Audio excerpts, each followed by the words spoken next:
মন্দিরের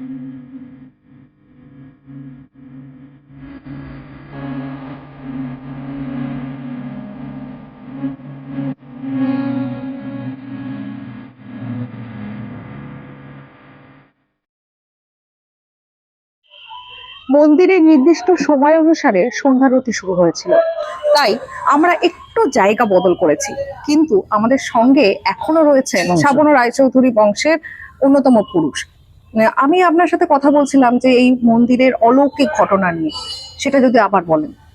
তো অলৌকিক ঘটনা তো বলে শেষ করা যাবে না, এত অলৌকিক মা সদা নিয়ত, মানে প্রতিনিয়ত মা প্রতিদিন তার জানান দিচ্ছে সে কতটা এখানে জাগ্রত, কত রকম ভাবে সে এখানে নিজে তার স্বরূপ দেখাচ্ছে ভক্তদের। ভক্তরা প্রতিদিন আসছে, মায়ের মনোবাসনা তার কাছে পড়ছে এবং মা সেই মনোবাসনা পূর্ণ করছে। তো এরকম একটা ঘটনা এই কিছুদিন আগে আমাদের যে একটা ছোট্ট আশ্রম আছে, যেখানে আমরা প্রান্তিক বাচ্চাদের, ছোট ছোট ছেলেদেরকে নারায়ণ রূপে তাদেরকে স্বামী বিবেকানন্দের ভাবধারায় বড় করছি এবং আধ্যাত্মিকতার চিন্তা ভাবনা দিয়ে সমাজে তাদেরকে প্রতিষ্ঠিত করে তুলছি। এবং সেসব বাচ্চারা আজকে আমাদের বহু বাচ্চা আজকে আমরা সব চাকরি করছে বিভিন্ন জায়গায় গিয়ে, তারা তাদের কোয়ালিটি অনুযায়ী, শিক্ষাগত যোগ্যতা অনুযায়ী। তো এমন এখানে পড়াশোনার ব্যবস্থা রয়েছে। পড়াশোনা মানে সরকারি স্কুলে আমরা পড়াচ্ছি, কিছু প্রাইভেট স্কুলে পড়াচ্ছি। সেগুলো নির্ভর করে, কারণ সেবামূলক কাজটা করুণাময়ী মন্দিরে ব্যাপকভাবে চলে। যেহেতু স্বামী বিবেকানন্দের ভাবাদর্শ নিয়ে এই মন্দির রামকৃষ্ণ মিশনের ভাবধারা এগিয়ে যাচ্ছে, তো সেই কারণে সেবা কাজটা ব্যাপকভাবে চলে। তো মা এখানে কিভাবে আছে এর জানান কিভাবে দিচ্ছে। তো একদিনকে সন্ধ্যেবেলা হঠাৎ, সালটা জাস্ট 2014-15 মাঝখানে হবে, আমি একটু পেছনে গিয়েই বলছি ঘটনাটা, কারণ এইসব ঘটনাগুলো না সত্যি ইতিহাসের পাতায় উঠে যাওয়ার মতন ঘটনা। আমরা বসে সন্ধ্যেবেলা একটু টিফিন করছি, তখন 7:15-20 হবে। তো আমাদের এখানে মন্দিরের মধ্যেই আমাদের এখানে থাকার যেখানে ঘর আছে, আমরা বসে সবাই টিফিন করছি। হঠাৎ করে বাইরের দিকে একটা প্রকট আওয়াজ হলো। তো কি আওয়াজ হয়েছে না, আমাদের ওই বাচ্চাদের দেখাশোনার জন্য একটি ছেলে থাকতো, তার নাম অপু। তো সে সন্ধ্যেবেলা ওই ওপরে পায়রাগুলোকে খেতে দিতে বা ওদের ঘরে ঢুকিয়ে বন্ধ করতে গেছিল। রাত্রিবেলা বন্ধ করে, কারণ নাহলে ওদেরকে আমার বিড়াল ঠেকালে ধরে নেবে।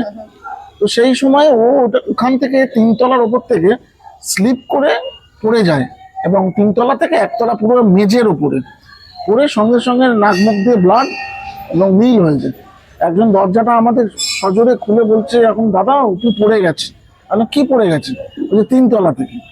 আমরা তো সব ফেলে দিয়ে মুড়ির বাটি ঠাটি এসে দেখছি ও পুরো রকম নাক মুখ দিয়ে কান দিয়ে ব্লাড বেরোচ্ছে।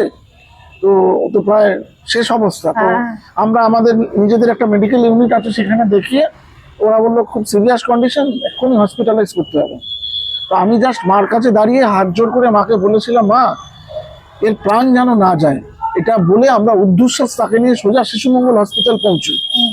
মহারাজ ওকে ওদের ইমার্জেন্সিতে দেখে ফেকে ওকে সোজা ওয়ার্ডে তুলে দিয়েছিল। দিয়ে আমাকে বলছে যে দেখুন যা কন্ডিশন, ওকে এখানে রাখা যাবে না, ওকে আরো বড় কোনো জায়গায় পাঠাতে হবে।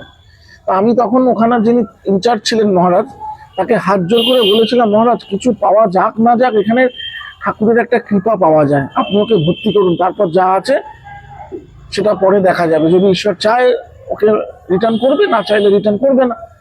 তো এই অবস্থায় ওকে নিয়ে গিয়ে ওপরে ভর্তি করে ওকে সঙ্গে সঙ্গে শিশুমঙ্গলে একটা মেডিকেল বোর্ড করে ওকে চিকিৎসা করে সারা রাত, আমরাও সারা রাত দাঁড়িয়ে চলছে। প্রতি মুহূর্তে খবর আসছে খুব খারাপ অবস্থা, বমি করছে, নানান রকম হচ্ছে। তো শারীরিক অবস্থা মানে সংকটজনক। তো আমি শুধু বসে বসে মায়ের নাম করে যাচ্ছি আর মাকে বলে যাচ্ছি, মা ওর যেন কিছু না হয়।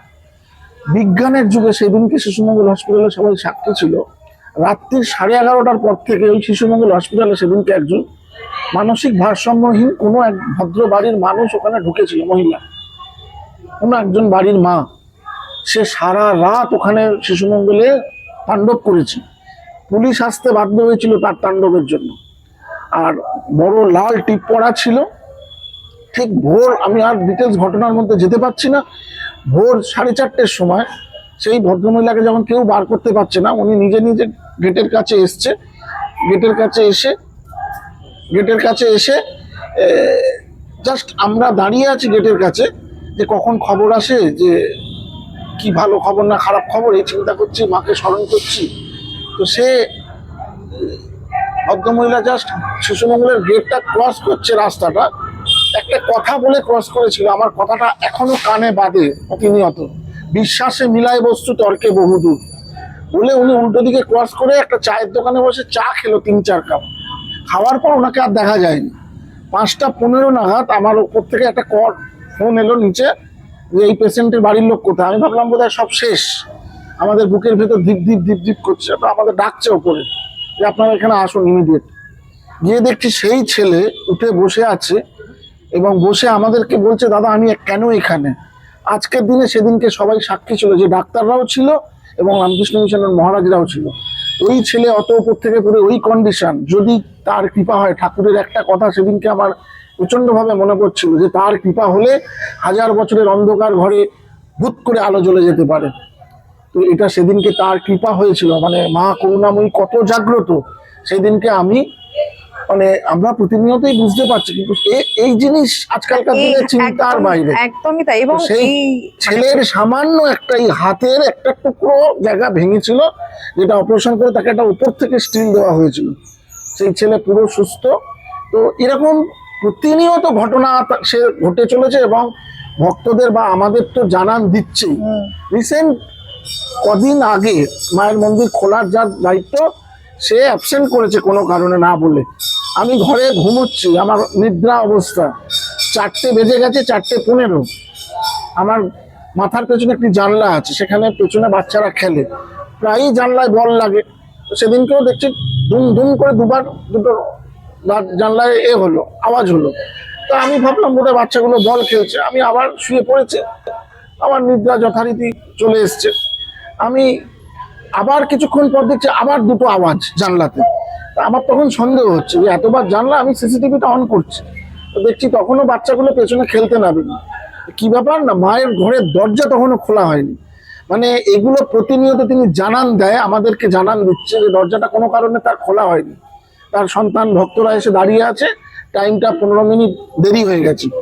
আমি উঠে যখন জিজ্ঞেস করছি মায়ের দরজা খোলা হয়নি কেন, বলছি এ বাবা আজকে তো যে খুলে সে আসেনি, কারণ তাদের কেউ ভুলে গেলে এটা তো ঠিক নয়, এরকম তো জানলায় আমাকে নক করা হচ্ছে। তখন হচ্ছে কে নক করছেন, কে নক করছে সেটা বুঝে নিতে হবে সবাইকে। যার প্রতিষ্ঠান, যার সন্তান আমরা, সে নক করে দিচ্ছে, কোনো কারণে হয়তো আমরা ভুলে গেছি। তো এরকম প্রতিনিয়ত চলছে, প্রতিনিয়ত প্রতিদিন। এটা কিন্তু গায়ে কাঁটা দেওয়ার মতো একদম। এই ঘটনাগুলো, মানে আমরা তো বাঙালি মানেই হচ্ছে কালী ভক্ত, এবং এই কালী মায়ের যে কত লীলা, কিন্তু করুণাময়ী মায়ের কিন্তু অন্য রকম। একদম করুণাময়ী মা যেন মনে হচ্ছে জীবন্ত, এখন আরো জীবন্ত। মানে এমন এমন ঘটনা, সব ঘটনা তো বলা যাবে না, কিছু ঘটনা বলা যায় না।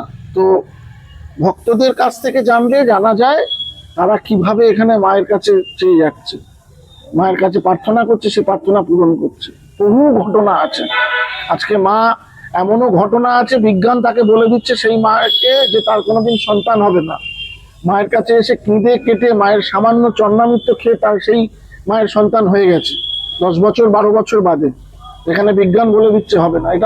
এসব ঘটনা, এর কোনো ব্যাখ্যা নেই, এর কোনো কিছু নেই, কারণ ঠাকুরের সেই একটাই কথা, তার কৃপায় 1000 বছরের অন্ধকার ঘরে 1 সেকেন্ডে আলোকিত হয়ে যেতে পারে। একদমই তাই। সে চাইলে সবকিছুই করতে পারে, কয়লাকে হিরে বানিয়ে দিতে পারে। তো তার কৃপা সত্যিকারের। আর কলকাতায় মা কালী মানে কলকাতা কালী, কলকাতা বালি। আর সাবর্ণ রায়চৌধুরীদের এই প্রতিষ্ঠান, এটা খুব নিষ্ঠার সঙ্গে, শ্রদ্ধার সঙ্গে মায়ের সেবা চলছে, এবং সেভাবেই মা তার লীলা যত দিন যাচ্ছে আরো প্রকট আকারে ধারণ করছে। আচ্ছা, এই কালী পুজোয় তো এখানে তো ধুমধাম করে পুজো হয়, এবং অনেক আগে থেকে এই রীতি চলে আসছে। এইখানকার একটা বিশেষত্ব হচ্ছে কুমারী পূজা কালী পূজায় খুব সচরাচর দেখা যায় না, একেবারেই বলতে গেলে নয়, ব্যতিক্রমী এই করুণাময়ী মা। তো এই কুমারী পূজাটা কেন চালু হলো?